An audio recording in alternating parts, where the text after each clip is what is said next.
What's up, YouTube? It's your friend Anonymous Bosk. I'm coming back at you with another video. This time it's going to be a little bit different. A little bit different.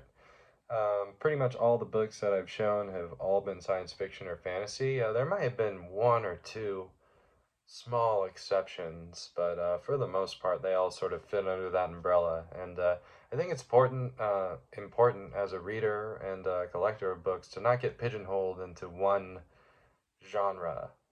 There's many different genres to read, fiction and nonfiction and biographies and philosophies and classic literature and all this stuff, so it's important to, expose yourself to different styles and different genres, although my soul really does gravitate towards science fiction and fantasy. Doesn't mean that I don't enjoy other types of cool books as well. So this time I got half and half for you guys. I have a half sci-fi and fantasy because, of course, whenever I go out to the bookstores, that's the first section I go to. But then the second sections I go to, this time I went and actually picked stuff out. So I'm excited about what I got. And so, yeah, let's go ahead and start it off. We got Death World by Harry Harrison. Death World. The Doomsday Device is about to be detonated. Here goes the back. It was a killer planet dedicated to the annihilation of man. One moment's unawareness meant certain death. Dang. Death World by Harry Harrison. Sounds like a dangerous place, man. Dangerous place. This was originally 35 cents, so wow, it's a Bantam book. Let's see, it's probably pretty old. 35 cents, it could be 50s. Let's check it. 1960.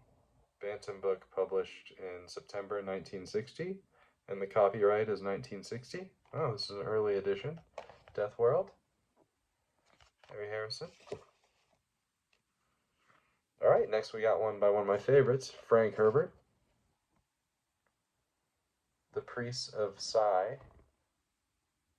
think it's a silent P there. Look at this alien in the woods. Really interesting cover on this one. It's an Orbit book. I never heard of Orbit books, so it's kind of cool to get a new publisher. And let's see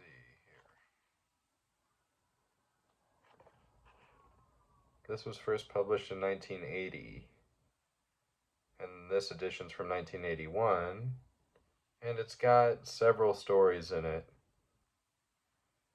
The stories range from the 50s, late 50s to 1970 is the latest one.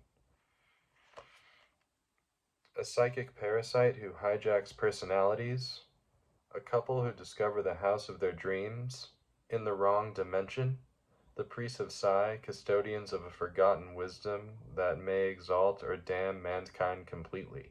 Whoa. It's an orbit book here. That one's pretty cool. Look at this guy one more time. How neat. Next we got A.E. Van Vogt, Empire of the Atom. I really like the fonts and the colors, and look at that, it's the hand of man. It almost feels like it's the hand of man that is like causing the atom bomb to explode. This is a Manor book. Never heard of Manor books. That's cool. Couple new publishers to me today. Empire of the Atom. Manor book from 1976. Empire of the Atom is partially based upon material originally published in Astounding Science Fiction magazine and copyrighted in 1946 and 1947. Okay, cool. So the stories are from the late 40s. Let's see what this is about. The New Barbarians. Atomic war had destroyed the world. History and records had been lost. The few war-shocked people who were left could not even remember what had started the Holocaust. But even in the new Dark Ages, the nature of man didn't change. Out of the still, smoking ruins came one who was stronger and more ruthless than the rest. From his plans to rule the universe grew the seeds for the last great war, the one that would finally wipe out all life on the face of the earth. Whoa. Okay, so this is some atomic bomb stuff. Whoa, that's really cool. Neat. There's one more look. There's some dudes running around down here too. You can see them. Ooh, next I have one by Algis Budrys. I just read one of his short stories, The Rag and Bone Men. This one is The Falling Torch. The Falling Torch.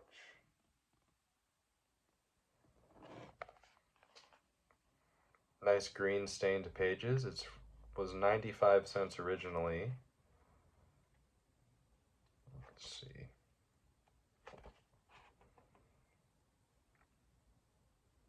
This one's copyright 1959, and this is the 6th printing that came out in 1974. Falling Torch. Let's see what this one's about. Their mission was simple and suicidal. The spaceship dropped them into the night, their objective to destroy the mighty empire that held Earth a slave planet. One was an anonymous agent from Earth's underground. Hey, anonymous. Huh, could have been me. One was an anonymous agent from the Earth's underground. The other was the son of the last president of Free Earth, Michael Wireman. Together, they had to weld the underground guerrilla fighters into a force capable of beating the most powerful army in the galaxy. Danger and almost certain death awaited them on Earth's night side, but there was one weapon that could vanquish the occupiers of Earth, and Michael Wireman had it with him. The only trouble was, he didn't know it. Oh, he had it within him. And the only trouble was he didn't know it. Oh, he had the weapon within him and he didn't even know. 2 men against the galaxy's most powerful armies. The Falling Torch. That sounds really interesting. Cool cover. This is a pyramid book. Really neat one. The next one we have here is A Choice of Gods by Clifford D. Simak.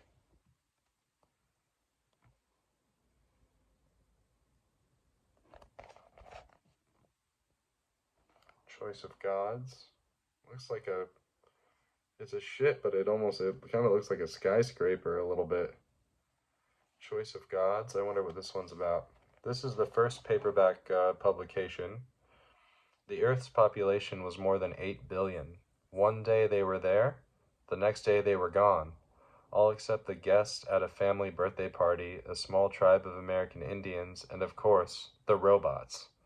Technology disintegrated, the Indians went back to nature, and the rest developed new and extraordinary powers. As for the robots, some went to live with the remnants of humanity, others gathered in their own community and commenced work on the project, work which was baffling in all its fantastic electronic complexity. Then one day a traveler returned from the stars, and the idyllic existence of the last of Earth's humans was threatened. Sounds epic. This is a Magnum book. Magnum, never heard of that one either. Magnum book, huh? Copyright 1973. Clifford D. Simak. Choice of Gods. Got a couple more sci-fi ones for you. This one is called Renaissance by A.E. Van Vogt. Really cool cover on that. Renaissance. Shattering novel of Earth's ultimate revolution by one of the all-time greats of imaginative fiction. They're talking about old A.E. Van Vogt. Let's see, Renaissance. The men, the women, and the aliens. Oh shit. It is a world of the future where women are the dominant sex and men wear chemically treated glasses to keep them in line. What the hell?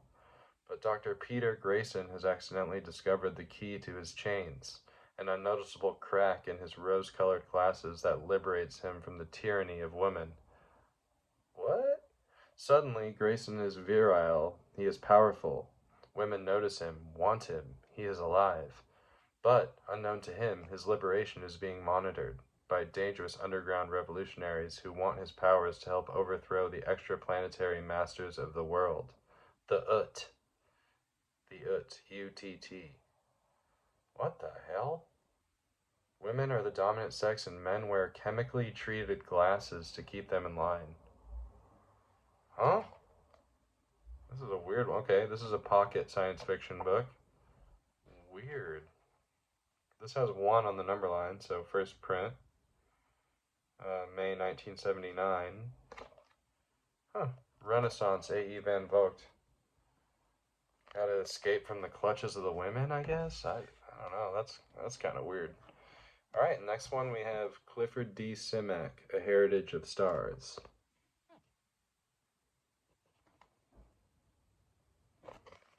This one here is going to be the last science fiction one I got today, and then we can, wade in the new waters. I'm excited.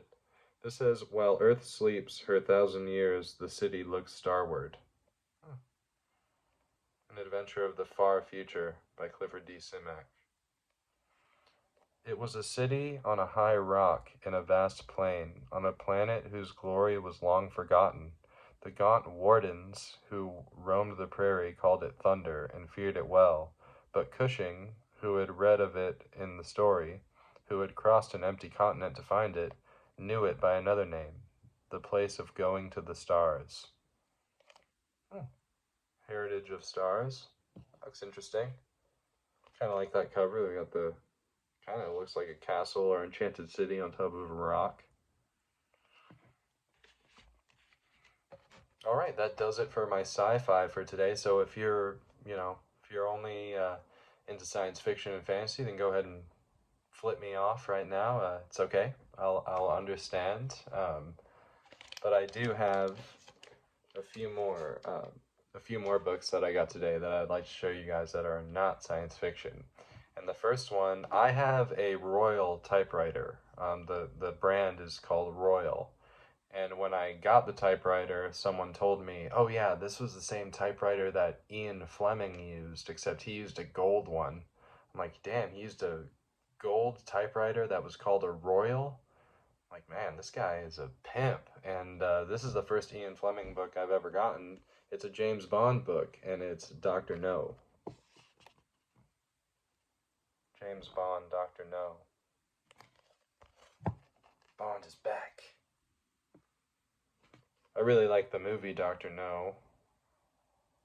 This one has a 1 on the number line, so it's a pretty early printing of this, the Charter Edition 1987.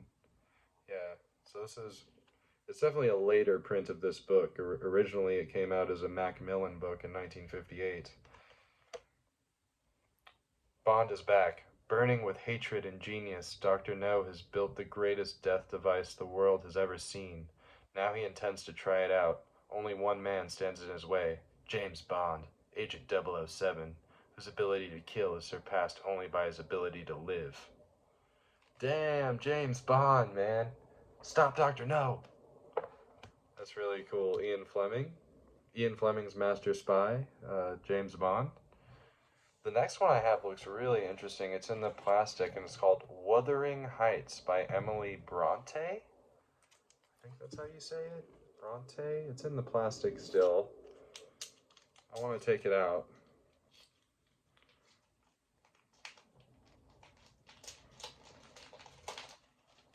Because it's my book, I can do what I want with it. Take it out of the plastic. Oh wow. It's got a really thick kind of almost laminated on there, but the laminate is like coming off. Like this is a pocket book. This is the strangest love story ever told.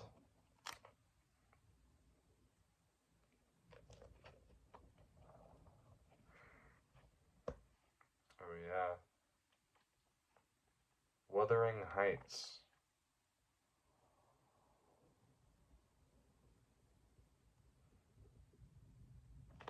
I wonder when this one was published. It doesn't seem to have a publishing history. Oh, here it is. This is the 9th printing from 1940. Wow, this is an oldie. 1940.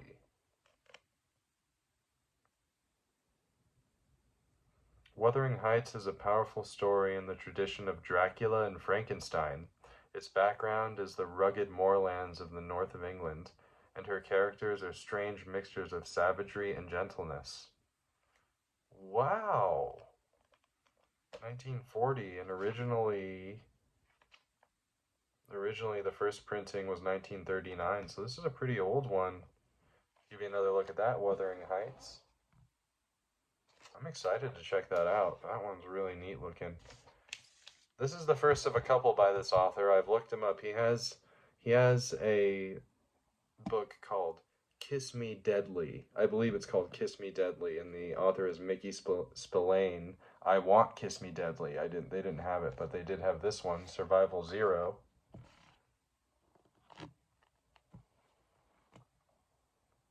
We've got a knife and a babe here.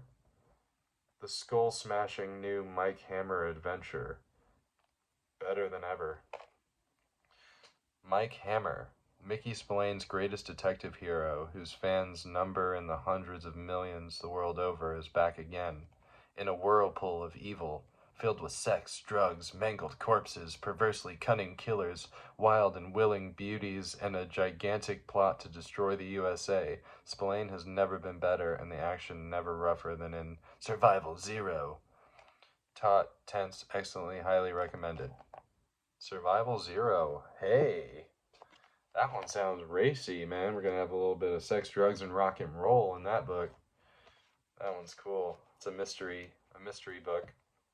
And I got one more by Mickey Spillane. It's The Bypass Control.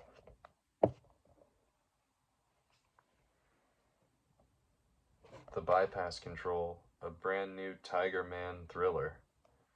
Snarling sex, multi-murder, Tiger Man and the genius scientist who controls the button that can destroy the U.S. Suspenseful and bloodthirsty, Mickey at his toughest. Here's Tiger Man's most electrifying chase, salted with deadly sex, robust action, and a photo finish that's pure shock. Pure Spillane.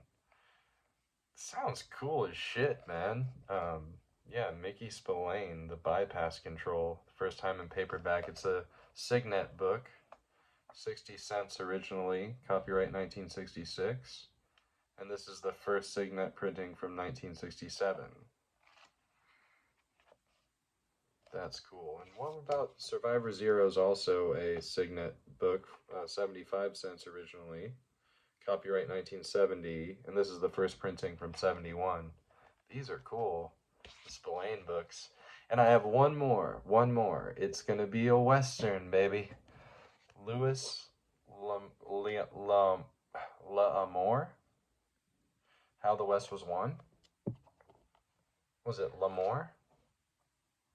Amour. Is that like love? Amour? L'Amour? How the West Was Won? It's based on a screenplay written by James R. Webb.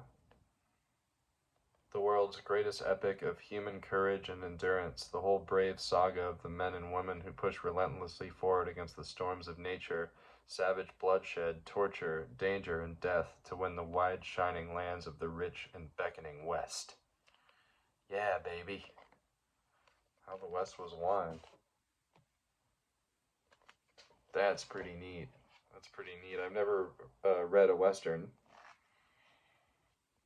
I've seen some Western movies that I really love, but I've never read a Western. So I'm excited to bust into that. Well, anyways, that'll do it for me. Hope you guys enjoyed. I know I found some stuff that I'm really interested in and hope to be able to get around to pretty soon. And in the meantime, you guys have a kick-ass rest of your week, and we'll catch you on the flip side. Peace.